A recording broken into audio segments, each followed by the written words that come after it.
Шаңтөбе кентінде ұйымдастырған жиын барысына шаһар басшысы Еркебұлан Байхметов арнайы қатысты.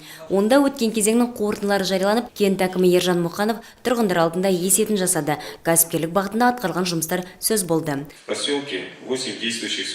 Кентімізде заңды тұлға ретінде қызмет ететін шағын және орта бизнес нысандары 8 болса, жеке кәсіпкерлер саны 70-ті құрайды. Бүгінде осы мекемелерде кенттің 254 азаматы еңбектенуде.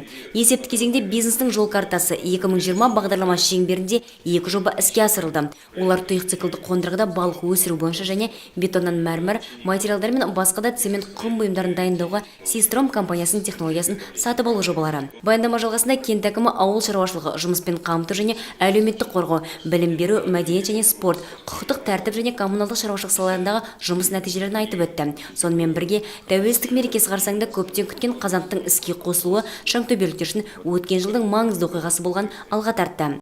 2018 жылы Нұрлы жол бағдарламасы шеңберінде Азия энергопроект монтаж жауапкершілігі серіктестігі тарапынан Шаңтөбе энергокешен мекемесі жаңа қазандығының құрылысы аяқталып қолданысқа берілді. Жобаның жалпы құны 1 миллиард 243 миллион теңге шамасындағы соманы құрады. Бүгінде кәсіпорынның барлық учаскелер кестеге сай жұмыс жасауда, деді баяндамашы. Айтылуынсан 4 мыңға жуық шаңтөбеліктерді, яғни 80-ден астам көп пәтерлі тұрғын үйді және 20 кәсіпорынды сапалы жылу энергиясымен қамтамасыз етуге мүмкіндік бермек. Кездесу барысында белгілі болғандай, шаңтөбеліктерді газ қондырғыларына қызмет көрсету және Новокараштадка ауылы мен Шаңтөбе кенті арасындағы жолды жөндеу мәселелері толғандырса керек. Айтулы елді мекенді одан әрі дамытуға жоспарлы қаражат қарастырылып, кенттің әлеуметтік саласына ерекше көңіл бөлінуде.